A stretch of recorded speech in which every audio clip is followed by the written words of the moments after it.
네, 이번 한 주 뉴스를 깊이 있게 내다보는 시간입니다. 정치예보관, 오늘은 이종근 시사평론가와 함께하겠습니다. 어서 오세요. 네, 안녕하십니까. 먼저 이번 주에 정치권 기상도부터 준비를 해봤습니다. 오늘과 내일 이틀 동안 국회 인사청문특별위원회가 민주당이 추천한 정계선 마은혁, 또 내일은 국민의힘에서 추천한 조원창 후보자를 대상으로 헌법재판관 후보자 인사청문회를 진행을 하고요. 민주당은 양일간 야당 단독으로 아마 진행을 하게 될 텐데 이 후보자들에 대한 임명 동의안을 26일이나 27일 본회의에서 처리한다는 계획입니다. 27일이 금요일인데 이때는 헌법재판소에서 윤 대통령의 탄핵 사건 첫 변론 준비기일도 진행할 계획입니다. 이번 한 주에 참 헌법재판소가 바쁜 한 주가 될 것 같아요. 한 줄 총평부터 듣고 갈까요? 제동의 시계는 째깍거리기 시작했다. 제동이 헌법재판소가 위치한 동 이름입니다. 공식적으로 뭐 안국동이라고에 가까워서 안국동이라고 또 표현하지만 안국역에 붙어 있어서 그런 그렇긴 줄 하죠. 알았는데. 하지만 이제 제동입니다. 원래 제동 초등학교가 옆에 있고요. 제동이 원래 역사가 조금 깊어요. 왜 제동이냐 하면 수양대군이 단종을 따르던 신하들을 거기서 유인해서 죽였거든요. 그러니까 피가 너무 많이 그 골목에 있자 주민들이 전부 나와서 잿더미로 그거를 덮었다고 해서 제동이라고 이름을 붙였다고 합니다. 그런 역사적인 이유가 있군요. 예. 그런데 제동에 헌법재판소가 있고 지금 그 말씀드린 이 옛날 유래를 떠올려 보면 이게 역사는 계속되는구나라는 느낌도 들어요. 어찌됐든 지금 일주일 쭉 말씀하셨는데 모두 다 사실 여의도에서 청문회가 열리더라도 헌법재판관에 대한 이야기니까 뭐 여야 공방이 계속 있긴 하겠지만 헌법재판관을 3명을 임명될 때까지는 시간이 조금 걸릴 것 같습니다만 그럼에도 불구하고 변론 준비 기일까지 포함을 한다면 이제 제동으로 모든 시선이 다 돌려질 것 같다. 이번 주부터라고 생각을 합니다. 일단 오늘 그 헌법재판소에서 윤석열 대통령 측이 수령을 거부하고 있는 서류가 송달된 걸로 볼지 여부를 입장 밝힌다고 하니까 오늘도 좀 지켜봐야 될 것 같습니다. 민주당이 특검법을 정부로 위송된 특검법이 이게 정부에서 거부할지 수용할지 결정하는 시간이 12월 31일이 마지노선이거든요. 근데 그게 다음 주인데 굳이 내일까지, 그러니까 24일까지 한덕수 권한대행이 특검법을 공포하지 않으면 조치를 취하겠다 이런 얘기를 했어요. 굳이 데드라인을 왜 24일로 정한 걸까요? 두 특검법만이 아니라 지금 한덕수 권한 대행이 하지 않은 게 하나 더 있어요. 상설 특검과 관련해서는 사실 임명이 아니라 추천 의뢰를 하게 돼 있거든요. 그러면 국회에서 추천을 해갖고 무조건 받아들여야 됩니다. 그러니까 추천 의뢰를 10일째 하지 않고 있어요. 그래서 물론 일주일 후가 데드라인이긴 하지만 상설 특검은 왜 10일째 안 하고 있냐라는 그런 질책성 그 데드라인이고 아까 내일까지가 그 이야기. 일주일을 더 하면 거의 느낌이 1년이잖아요. 만약에 하지 않으면 그 다음에 탄핵을 하는데 탄핵 소추를 만약 하게 되는데 그건 내년이 되잖아요. 그러니까 일주일이지만 그 일주일의 느낌은 1년이라는 느낌이 분명히 있고 그래서 상설특검을 빨리 추천하라라는 의미가 포함이 돼서 24일로 지금 데드라인을 정한 것 같습니다. 상설특검까지 좀 염두에 뒀기 때문에 날짜를 좀 압박을 하고 있다. 근데 논란이 되고 있는 건 탄핵 요건인데요. 이게 아마도 만약에 탄핵 소추안이 발의가 돼서 국회에서 표결을 하게 된다면 여야가 이것 때문에 좀 신경 좀 버릴 것 같아요. 왜냐면은 지금 한덕수 권한대행의 어떤 풀 직책이 한덕수 대통령 권한대행 국무총리잖아요. 그러다 보니까 국무총리면 이제 국무위원 요건상으로 했을 때 탄핵 요건은 제적의원의 과반인 거니까 150명만 있으면 151명만 있으면 된다 이런 건데 대통령으로 보자면 3분의 2란 말이에요.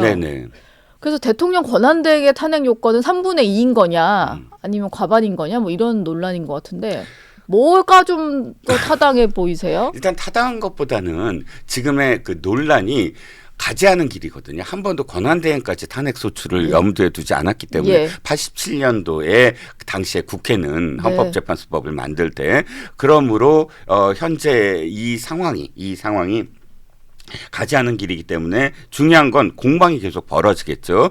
3분의 2냐 또 과반이냐라는 건 그 누구도 사실 단언할 수는 없어요. 헌법학자들끼리도 이야기가 다르고 또 법조계에서도 이야기가 다 다릅니다. 그런데 공방이 벌어지면 사실상 정치공학적으로 얘기할 때 누구한테 유리하죠? 공방이 벌어지면 집권 여당 측이 바라보고 있는 건 헌재를 어떻게든 좀 늦춰보겠다라는 겁니다. 예. 그렇다면 탄핵 소추에 대한 문제는 결국은 헌법재판관 임명과 관련된 문제잖아요. 그렇죠. 그렇기 때문에 지금 이 3분의 2냐 뭐 이런 어떤 공방은 계속 시간을 요하게 만든다. 라는 점에서는 어떤 의미에서는 이제 그 집권 여당 측에 좀 더 유리한 어떤 기제이긴 합니다. 이 문제는 사실 이렇게 생각을 해요. 전 개인적으로는 네. 권한대행이라는 이름이 붙었잖아요. 총리라는 이름은 이제 없습니다. 그러니까 대통령이 직무 정지되는 그 과정, 그 기간 동안은 총리는 없어요, 우리나라에. 권한대행이 있을 뿐입니다. 그렇죠. 권한대행은 사실상 모든 권한 사실 다 대행하는 거는 마찬가지예요. 만약에 뭐 적극적 뭐 권한, 뭐 소극적 권한 이런 얘기가 있지만 만약에 우리나라에 전란이 벌어진다고 쳐봅시다. 그러면 국통수권은 누구한테 있습니까? 대행에게. 권한대행에게 있어요. 그러니까 가장 중요한 시기에 대통령으로서 권한을 행사할 수 있는 가장 큰 게 군통수권이거든요. 네. 그렇지 않습니까? 예. 뭐 그런데 군통수권을 권한대행이 할 수 있다면 대통령의 모든 권한을 사실 다 갖고 있는 거나 마찬가지죠. 그렇다면 왜 대통령을 3분의 2로 했을까요? 국정공백의 무게 때문이에요. 그러니까 그렇죠. 국무총리가 직무정지되는 것과 대통령이 직무정지되는 것의 차이가 그만큼 대통령한테 모든 권한이 집중되어 있기 때문에 네. 대통령의 권한을 직무정지했을 때에 돌아온 국민들의 피해가 그만큼 심각하다. 예. 그래서 엄중하게 다시 따져보고 다시 따져봐라 해서 3분의 2를 준 거 아닙니까? 네. 근데 지금은 권한대행도 똑같은 상황이죠. 아무리 소극적 무슨 뭐 권한이 있다 이렇게 아무리 낮추려고 하더라도 국정 공백의 무게는 거의 똑같다. 또다시 혼란을 계속 되풀이하게 되는 거잖아요. 네. 그리고 또 한 가지만 더 말씀을 드리면 예. 사실 헌법상에서 이 국무총리에게 권한을 이양할 수 있다라고까지만 한 건 국무총리가 그나마 최소한의 민주적 정당성을 부여했기 때문이에요. 뭐 그 다른 장관들은 그냥 임명이지만 청문회도 그냥 통과시켜 버리지만 그렇죠. 국무총리만큼은 인준, 선출직 그런 국회의원들, 국민을 대표한 국회의원들에게 인준이라는 절차를 준 건 그나마 권한을 이양할 수 있는 그런 이 부분을 민주적 정당성을 부여한 것이거든요. 표결로 이제 표결에서 통과 안 되면 총리 임명이 안 되니까 네네. 그것까지 거치는 직책이라는 좀 네네. 그 위치까지 좀 설명을 해주셨습니다. 어쨌든 야당은 계속 압박을 할 것 같고요. 지금 헌법재판관 임명을 할지 말지 이것도 좀 여전히 논란인 것 같아요. 국민의힘에서는 하지 말라고 하고 만약에 할 경우에는 즉시 헌법재판소에 권한쟁의 심판을 신청하겠다 이런 입장이잖아요. 네, 그렇죠. 예.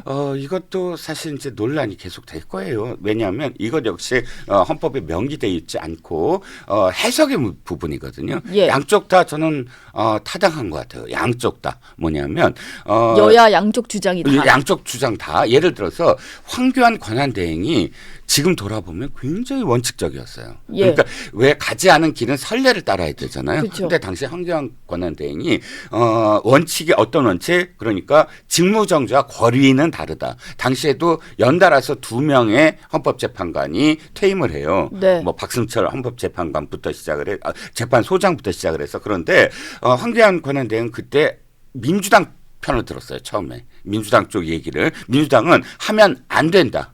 그러니까 권한이 없다라는 거고 채우면 안 된다. 새누리당은 채워라라는 거고 그런데 황교안 권한대행이 그때 원칙으로 생각했던 게 직무정지 기간 동안은 대통령이 사실 있는 것이다. 헌법재판관 등 헌법기관의 가장 중요한 인물들을 임명하는 건 대통령의 고유 권한이므로 대통령의 직무대행을 하고 있는 순간에는 임명할 수 없다. 네. 그런데 실제로는 임명을 했어요. 언제? 탄핵이 인용됐을 때.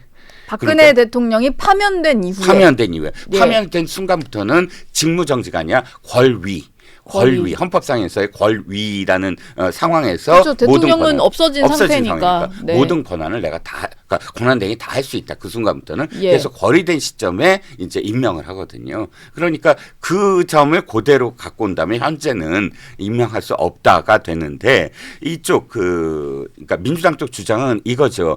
헌법재판관은 9명으로 한 건 3권이 모두 다 추천한 인물들로 고민을 해보라라는 것인데 네. 대통령이 지명해서 임명하고 대법원장이 추천하고 국회 몫이 추천한 가운데 9명이라는 것을 상권이 전부 다 돼야 되는 상황. 근데 지금은 국회 몫이 완전히 없어져 버렸잖아요. 예. 그럼 대통령이 지명해서 임명하는 건 대통령 몫이라고 치더라도 국회나 혹은 대법원장이 추천하는 사람을 이 대통령이 임명하는 건 지금까지 한 번도 그 사람 중에 대통령이 이 사람은 되고 이 사람은 안 되라고 임명권을 행사한 적은 없어요. 그렇죠. 형식적 임명권이다라고 이제 해석을 하는 부분도 타당해 보여요. 근데 양쪽 다 타당하다는 건 뭐죠? 결론적으로는 공방이 계속된다.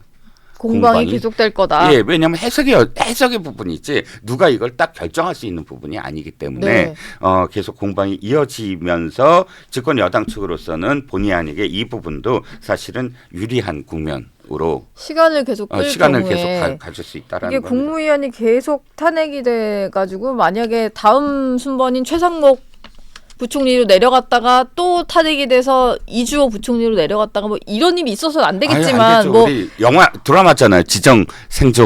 지정생존자. 네. 그거나 마찬가지죠. 예. 제가 이번에 서열을 다시 봤는데 와, 저 4위가 어느 장관이게요? 4위. 과학기술방송통신부. 과학기술방송. 아니 폄하하는 게 아니라 네. 과기부 장관이 4위더라고요. 네. 그래서 몰랐던 사실. 저도 보고 좀 순위를 다시 알게 되었어요. 지금 중앙선거관리위원회도 좀 논란인데 뭐 이런 겁니다.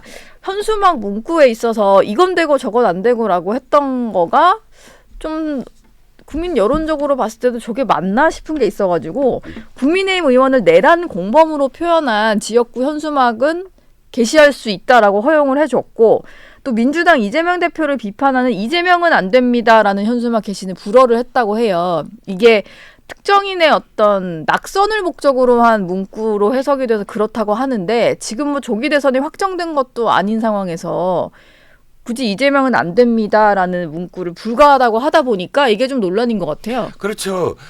국민의힘 입장에서는 벌써 지난번 2021년도에 이런 선관위에 현수막과 관련돼서 트라우마가 있죠. 당시에 샵 1.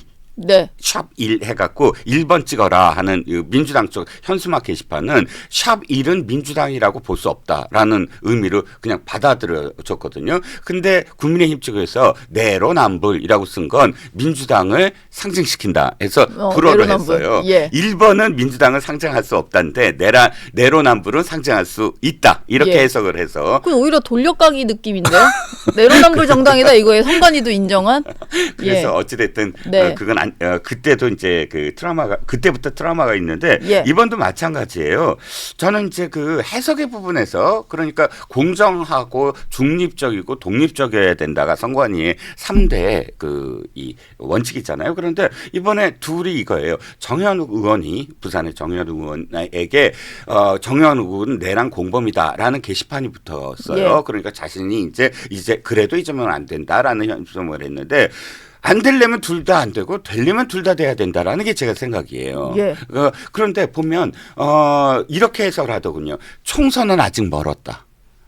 그러니까 정현욱은 내란 공범이다라는 게 되는 이유는 실질적으로 선거가 아직 멀었기 때문에 선거에 직접적인 영향을 미치지 않기 때문에 정현욱은 내란 공범이다는 되는데 예. 저 이재명은 안 된다라는 건 이제 곧 조기 대선이 있을 텐데 조기 대선에 특정인을 안 되게 할 목적으로 보인다라는 겁니다. 그러면 네. 제가 이해가 안 가는 게 아니 이 선관위가 어떤 사람이 대통령 후보가 되고 안 되고를 미리 예단하고 전제를 할 수가 있나요? 아니 전역이라는 초선 국회의원 맞아요. 하지만 선관위가 이 사람은 초선이고 이 사람은 뭐 경력이 이거고 해서 그러네요. 대선 후보에 절대 예. 나올 수 없다라고 규정을 할 수 없는 거죠. 둘 다 대선 주자 될 수 있는 건데. 그렇죠. 그렇죠. 네. 아니 그 누구도 우리가 예상하지 못하는 그 누구도 사실은 나와서 대선 후보가 될 수 있잖아요. 예. 그런데 그걸 선관위가 어떠한 기준으로 이 사람은 총선만 나올 사람, 이 사람은 대선만 나올 사람이라고 전제해서 규정해 주는 역할을 할 수 있다? 선관위한테 그런 권한을 누구도 부여한 적이 없어요. 네. 하기 때문에 대단히 불공평한 그런 네. 해석이었다는 거죠. 이것도 뭐 오늘 다시 판단을 해본다고 하니까 좀 조정이 되지 않을까 뭐 이런 생각은 좀 드는데, 그러다 보니까 권성동 원내대표도 선관위가 이 대표를 위해서 사전 선거 운동하는 거 아니냐 뭐 이런 얘기를 했고, 나경원 의원까지도 이러니까 부정선거 의심 받는 거다라는 말을 덧붙였어요. 그러게요. 예. 이제 부정선거와 관련돼서는 어쨌든 뭐 국민의힘 입장에서 언급할 수 있다고 하더라도 글쎄요, 이런 그러니까 부정선거가 이제 또 계엄과 관련돼서 이번에 계엄의 한 이유가 되다 보니까 국민의힘 의원들이 부정선거를 앞장서서 얘기할 수 있느냐, 아니면 금기어가 되느냐, 이게 굉장히 좀 이 경계선이 좀 모호하잖아요. 선관위의 어떤 좀 예를 들면 중립을 지키지 않는 것까지는 지적을 할 수 있을 것 같은데. 그렇죠. 예. 뭐 예를 들어서 선관위가 제대로 선거 관리를 못하고 있다. 소쿠리 선거라든지 이런 부분은 네. 너무너무 사실 비판은 받아 마땅한데, 부정선거라는 건 선거 불복이기 때문에 네. 불복이라는 건 민주주의에서 가장 기본적으로 투표라는 신뢰성, 투표 행위라는 신뢰성을 저해하는 요소거든요. 그렇기 때문에 정말로 어떤 근거가 사람들에게 공유할 수 있는 정도의 공감대가 형성돼 있을 때 언급할 수 있는 게 아니냐라는 네. 생각입니다. 지금 조기 대선 가능성이 좀 생기다 보니까 잠룡으로 분류되는 분들이 너도 좀 앞장서서 목소리를 내고 있는데, 가장 적극적인 분이 홍준표 대구시장 같아요. 최근에는 본인의 어떤 대선 출마를 염두에 둔 뭐 인터뷰 내용도 많이 공개가 되고 있고, 또 SNS에 보면 이제 명태균 씨와 본인이 뭐 연관이 되어 보이지만 연루설에는 확실히 선을 그었거든요. 그리고 또 뭐 가짜뉴스 우려 얘기를 하면서 극우 유튜버에 대한 좀 비판적인 얘기도 했고, 이건 누가 봐도 그냥 차기 대선 주자로서의 본인 목소리 낸다 뭐 이렇게 봐야 되겠죠. 그렇죠. 좀 이따도 말씀드리겠지만 이준석, 홍준표 이 두 분이 거의 출사표를 던졌습니다. 네. 대선 출마할 것처럼 이야기가 되고, 그런데 일단 적절해 보이진 않죠. 왜냐하면 지금은 국가가 굉장히 혼란스럽고 더군다나 이준석이나 혹은 홍준표 이 두 분은 그러니까 당 대표까지 한 분들이잖아요. 예. 가장 먼저 생각해야 될 건 뭐죠?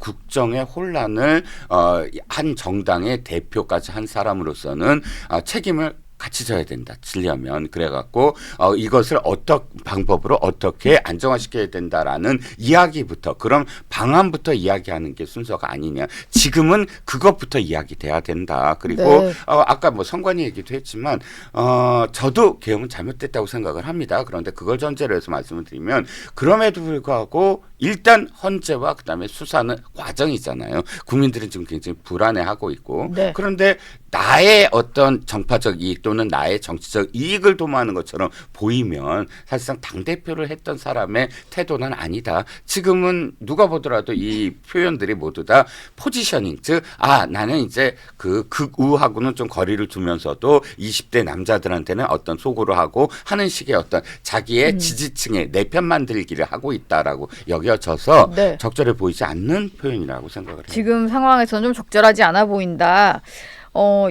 근데 이게 국민들도 다음 주자를 좀 눈길을 돌리다 보니까 네. 여권에서는 이제 홍준표 시장도 있고 뭐 오세훈 서울시장도 있고요. 네. 그 야권에서도 이재명 대표뿐만이 아니라 뭐 다른 사람 이름도 많이 거론이 되는 것 같아요. 네. 그 중에 보면 이제 뭐 김동연, 김경수 전현직 지사도 있고, 최근에는 우원식 국회의장까지 좀 거론이 되죠. 예. 여론조사에 넣어서 좀 예. 나온 조사도 있었고. 예.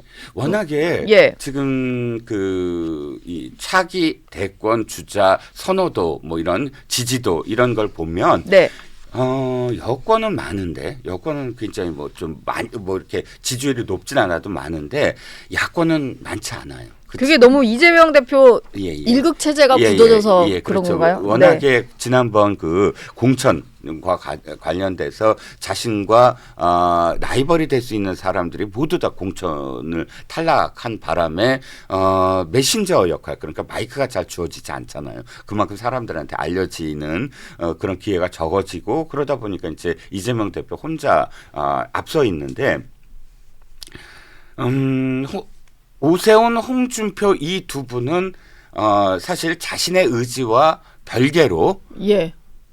황금폰이 결정해 줄 거다라는 얘기가 많아요. 명태균 씨의 황금폰. 네. 홍준표 시장이 좀 전에 거리를 뒀다 우리가 얘기를 했지만, 그러니까 명태균과 거리가 없다. 근데 홍준표 시장한테는 세 가지의 우연이 겹치고 있어요. 네. 첫 번째는 뭐냐 하면 홍준표 시장이 여론조사를 했는데 그 여론조사가 복당에 이렇게 많이 찬성을 하고 있다. 근데 하필이면 그 여론조사가 명태균 씨가 관련된 여론조사 기관에서 했다더라. 그런데 그것과 관련된 네. 그 비슷한 시기에 어떤 뭐랄까 홍준표 시장 측 사람이 뭐 그 어떤 뭐를 지불했다, 뭐 대가를 지불했다. 근데 두 번째는 홍준표 시장과 관련돼서 선물을, 그러니까 홍준표 시장 이름으로 명태균 씨한테 선물을 했다.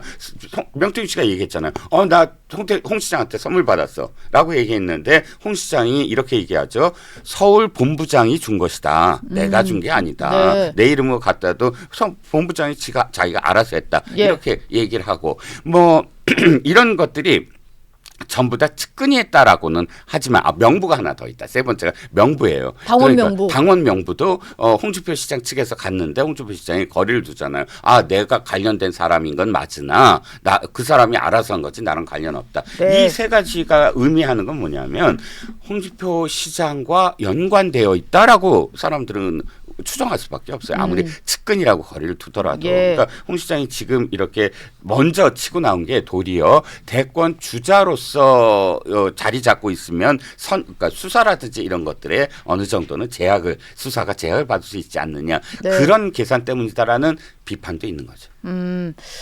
지금 뭐 한창 계엄 사태와 관련된 수사가 진행이 되다 보니까 명태균 씨 얘기는 사실 그 계엄 선포된 당일날까지도 엄청나게 시끄럽다가 그렇죠. 지금 좀 네네. 잠잠해진 느낌은 약간 있어요. 네네. 근데 그 수사도 계속 진행 중이니 네네. 내용이 드러나지 않을 수는 없을 것 같고, 그렇죠. 그걸로 인해서 정치인들 상당수, 특히 여권 주자들 중에 상당수는 좀 정리가 될 수 있다, 이렇게 보시는군요. 맞습니다. 오세훈 시장도 역시 자유로울 수 없을 것 같고요. 네. 이준석 대표 역시 사실 자유로울 수 없다. 그러다 보니까 가장 유력하다고 생각하는 사람들이 지금 명태균 씨 황금폰이 언제 열리나, 뭐 한 휴대폰당 10,000건이 넘는 15,000건이 넘는 그런 자료들이 있고, 예. 2주만 있으면 프랜식이 다 열린다고 하고, 또 네. 이것을 적극적으로 임의 제출을 했으므로 사실상 뭐 비번이라든지 이런 것들을 안 알려줄 이유는 없잖아요. 그건 알아서 뭐 하라라고만 한 게 아니니까. 예. 그리고 또 박주민 의원을 또 굳이 택해서 무엇인가 40분 동안 이야기를 나눴다고 하는데, 박주민 의원이 그 내용을 이야기하지 않는 게 더 뭔가 의미가 있는 게 아니냐. 있어 보인다. 예. 차라리 박주민 의원이 이런 얘기를 했다라고 한다면 그 의미가 좀 반감되겠는데, 그 얘기는 할 수 없다라고 하는 게 어떤 의미가, 그러니까 박주민 의원과 명태균 씨 간에 네. 어떤 의미 있는 대화를 한 게 아니냐라는 추정이 계속 이어지고 있죠. 보통 정치인이라면은 아마 중요한 정보를 들었다면은 그걸 언제 가장 이게 좀 중요한 시점에, 효과적인 시점에 터뜨리느냐, 이걸 보고 있겠죠. 앵커님이 아주 정확하게 말씀하셨어요. 박준희 의원이나 민주당 입장에서는 네. 오세훈, 홍준표, 이준석 등등을 지금 이야기하는 게 이게 초점이 흐려지잖아요. 초점은 지금 제동, 즉 윤석열 대통령한테 가야 되는데, 네. 그러다 보니까 어떤 속도 조절, 이렇게 저는 느껴졌어요. 제동의 시간이라고 오늘 이번 주 한 줄평 해주셨는데, 초반에 했던 얘기를 좀 다시 돌아가 보겠습니다. 헌법재판소에서 서류를 계속 보내고 있는데 윤 대통령 측이 이제 거부를 하고 있어요. 네. 접수가 안 되고 있는 상황인데, 예전에 노무현 전 대통령이나 박근혜 전 대통령도 보면 헌법재판소 서류가 넘어오면은 뭐 별로 이렇게 길게 끌지 않고 당연히 접수를 했고, 그 이후에 변호인 선임계도 바로 내서 한 일주일 안에 모든 절차가 완료가 된 것 같더라고요. 그렇죠. 그러니까 이거는 근데 좀 전략이 있다고 볼 수밖에 없어요. 시간 끄는 것도 뭐 전략이라고 한다면. 아, 그렇죠. 당연한 거고 뭐 제가 듣기에는 진짜 변호인단이 구성이 잘 안 되는 것 같긴 해요. 예. 보니까. 근데 이름 나오는 분들은 좀 있던데. 예, 이름은 있지만 그럼에도 불구하고 또 이름은 나오지만 실제로 완전히 하겠다라고 의사를 밝히지 않은 분들도 있다고 해요. 보면. 예. 그러니까 좀 늦어지는 건 맞는데 네. 이유가 될 수 없다. 이유가 될 수 없죠. 대통령이잖아요. 예. 대통령은 뭐죠? 헌법을 수호해야 되고 헌법을 수호한다는 건 뭐죠? 법에 규정된 것들을 다 순응하겠다. 당연히 그걸 지킨다는 건 다 그 법의 어떤 모든 절차를 전부 다 대통령으로서 받아들여야 되는 거잖아요. 예. 그리고 대통령이 담화를 통해서 직접 밝혔죠. 수사면 수사, 헌재면 헌재 그것을 임하겠다라고 이야기했다면 지금의 그 수사 그러니까 국민들이 아유 재판 지연하려고 하는구나 헌재를 지연하려고 하는구나라는 이야기가 나온 순간 대통령의 권위가 예. 사실 더 떨어질 거다라는 생각이고요. 네. 아마도 헌법재판소가 발송 송달을 한다고 판단을 한다고 하죠. 그러니까 송달 과정들이 왜 국민들이 다 송달을 다 공부를 해야 돼요. 저도 찾아봤어요. 네. 그래서 별 송달이 다 있더라고요. 유치 송달 무슨 발송 송달 네 단계가 있는데 유치 송달은 대리인이 받으면 받은 걸로 그냥 간주하는 거고 발송 송달은 너무나 많이 회피했을 때 그냥 발송한 순간을 효력을 게시하는 걸로 이렇게 한 게 이제 발송송달인데 대통령에게 그 마지막 단계를 적용한다라는 아마 그 기록을 세울 것 같다라는 생각이 듭니다. 발송송달이 마지막인가 보죠? 네네. 보내는 순간 발송하는 순간 그냥 효력을 게시하는 거, 받은 걸로 간주하는 거. 이게 윤 대통령과 이재명 대표 때문에 저희가 많은 용어를 알게 돼요. 그렇습니다. 뭐 이사불명, 패문부재, 패문부재, 집필만 송달 뭐 이런 얘기까지도 다 나오고. 그렇습니다. 알겠습니다. 이번 주 정치예보관은 여기서 마무리하겠습니다. 고맙습니다. 네.